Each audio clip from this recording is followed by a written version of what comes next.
NCIS Tony and Ziva premiere date. A July 2024 update.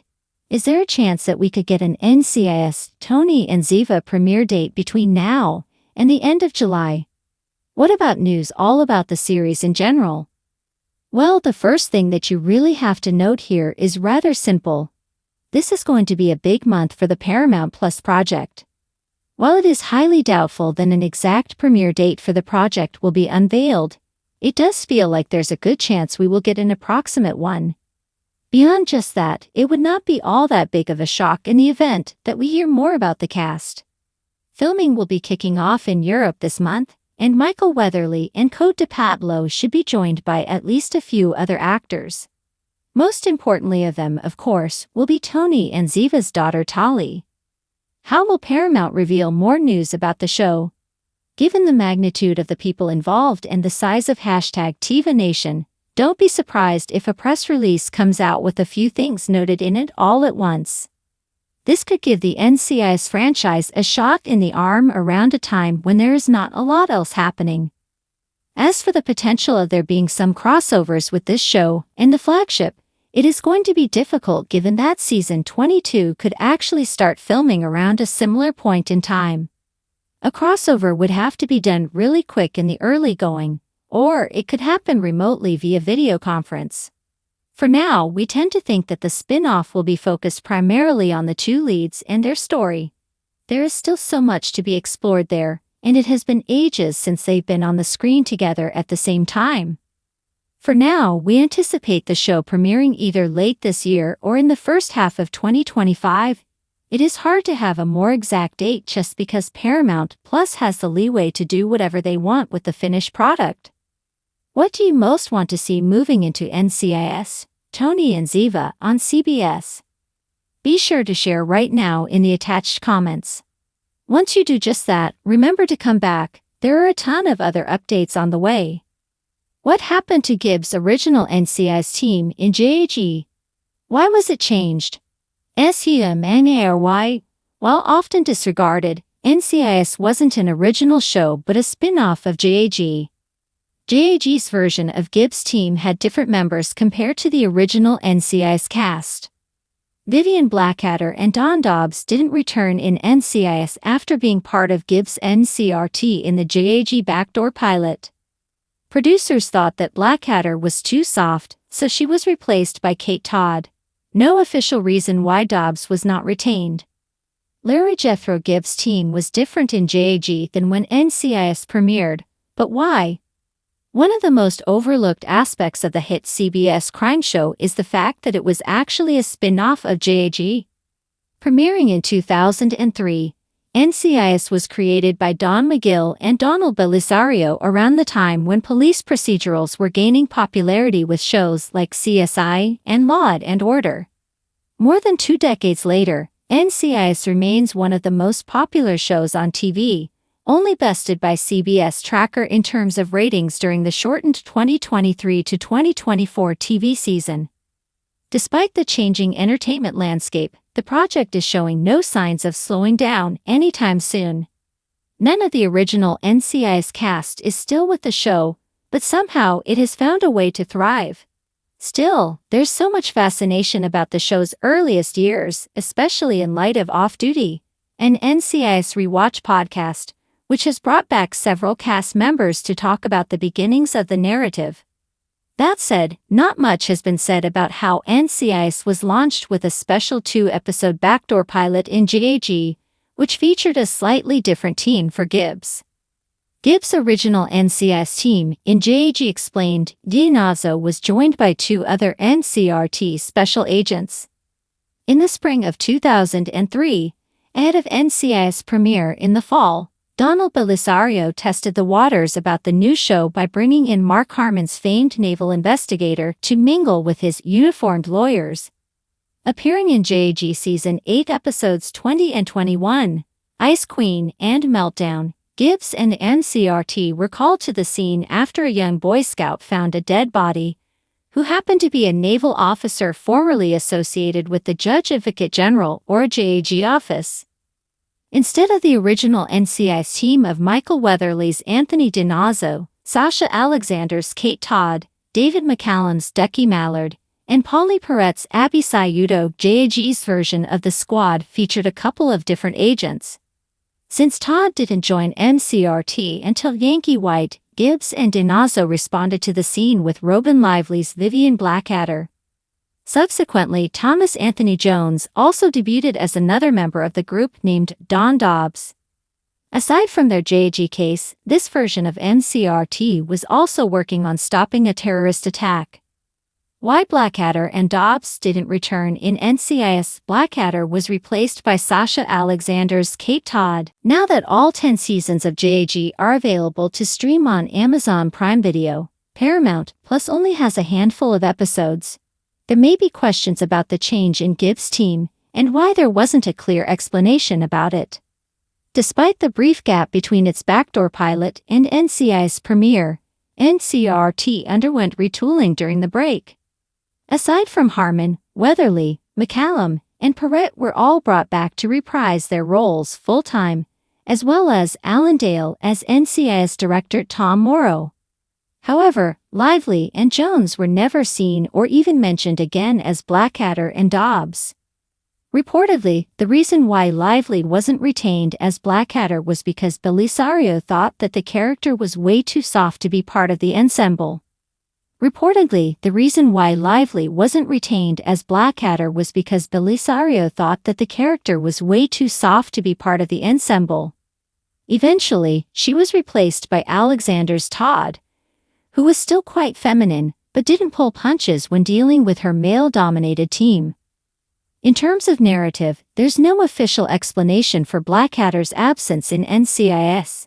But considering how she almost jeopardized NCRT's terrorist case, it isn't difficult to imagine that Gibbs would have fired her. Unfortunately, nothing has been revealed about why Jones wasn't brought back as Dobbs. Can Gibbs' original NCIS JAG team still return in the CBS franchise? Blackadder and Dobbs' NCIS debut can answer lingering mysteries about them. JAG's arrival on streaming could result in a resurgence in popularity, as seen with Suits' Netflix domination after it landed on the platform. With that comes the possibility that either Dobbs or Blackadder find their way back to MCRT via NCIS Season 22. For what it's worth, JAG characters have appeared in the long-running franchise before. Lieutenant Commander Faith Coleman had multiple appearances during the earliest years of NCIS, while Navy Captain Harmon Rabb Jr., while Lieutenant Colonel Sarah Mac Mackenzie returned for a 3-episode arc on NCIS. It would be a trip down memory lane to see Gibbs' old agents back in the bullpen, even though he's no longer there. Perhaps they're recruited for a case that they worked before, which would be similar to NCIS 1000th episode revisiting its very first case with Todd. If not in the main series, Gibbs' prequel NCIS Origins could eventually revisit his old team once the spin-off reaches the point in the timeline where he was already spearheading MCRT. NCIS, Naval Criminal Investigative Service, focuses on the sometimes complex and always amusing dynamics of a team forced to work together in high-stress situations. Special Agent Alden Parker, a quirky former FBI agent who solves his cases with calm professionalism and sharp, sarcastic charm, leads the NCIS team, which includes NCIS Special Agent Timothy McGee, an MIT graduate with a knack for computers who has now graduated to senior field agent. The charismatic, unpredictable, and resilient NCIS Special Agent Nicholas Nick Torres, who has spent most of his career on solo undercover assignments, and sharp, athletic, and tough NCIS Special Agent Jessica Knight, a formidable REACT agent who specializes in hostage negotiations and high-risk operations. The naive Jimmy Palmer is assisting the team, who graduated from assistant to fully licensed medical examiner and now runs the morgue. And forensic scientist Casey Hines, Ducky's former graduate assistant. Overseeing operations is NCIS Director Van Vance, an intelligent, highly trained agent who can always be counted on to shake up the status quo. From murder and espionage to terrorism and stolen submarines, These special agents investigate all crimes with Navy or Marine Corps ties. I'm concerned about NCIS origins after seeing young Mike Franks and Gibbs together for the first time. NCIS origins faces challenges with recasting young Gibbs, needing to match Austin Stowell's appearance and vibe to Mark Harmon's iconic portrayal. The prequel's success depends on young Gibbs and Mike Franks, played by Kyle Schmid, effectively embodying their older counterparts. While Schmid looks so much like Muse Watson's original Franks, there's still work to do with Stowell's take on Gibbs. NCIS origins must focus on wardrobe, grooming, and character study to ensure Stowell's young Gibbs aligns with Harmon's version. The NCIS origins set image reveals the first look at young Mike Franks and young Leroy Jethro Gibbs, and I can't help but be worried about the upcoming project. A couple of years after Mark Harmon walked away from the main NCIS series as Leroy Jethro Gibbs, he is slated to return for the prequel as its narrator and executive producer. CBS says that the idea for the show came from Harmon's, including seeing Harmon. I'm convinced that the success of Young Sheldon, which has a similar story principle, was a factor in the offshoot being greenlit. From a business and creative standpoint, I understand that CBS would want to further take advantage of Gibbs' popularity. While the flagship series has officially moved on from him, Harmon's character will forever be associated with the famed police procedural. The 90s set NCIS origins is their way to satiate fans' continued interest in him. That said, it's worth mentioning that doing a prequel comes with risks, especially since young Gibbs has been recast with Austin Stowell. Another familiar NCIS character in NCIS origins is Franks, who will be played by Kyle Schmid. Together, the success of the prequel hinges on them. NCIS origins young Mike Franks looks like the original, young Gibbs doesn't. Kyle Schmid exudes Muse Watson's aura as NCIS original Mike Franks. As the production starts for the next NCIS spin-off series, fresh behind-the-scenes content offers fans what to expect from the project. That's exciting for me as they also serve as a sneak peek at the process of making these shows, not to mention an update on how work is going with its release date nearing. Thanks to a series of Instagram posts from Muriel Molino, who plays a brand new character Special Agent Lala Dominguez, we are gifted with the first look at NCIS origins Schmid as young Franks and Stowell as young Gibbs. Unfortunately, instead of being excited about it, I find myself concerned about NCIS origins. Schmid looks incredible as the younger version of Watson's character. Even the way he stood reminisced of the easy and confident energy that Franks exuded in NCIS. This somehow highlights how much more work is left for the show to do to make sure that Stowell's young Gibbs will imbibe the same vibe as Harmon's iteration.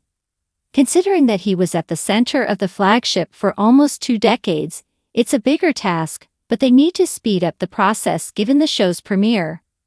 Why Austin Stowell's young Gibbs appearance in NCIS origins is so tricky to nail. Mark Harmon played Gibbs in all of NCIS 90s flashback scenes. I'm not saying that Stowell will automatically be bad as young Gibbs in NCIS origins. Other factors would play into this, and it's only fair that viewers reserve judgment until the show is finally out.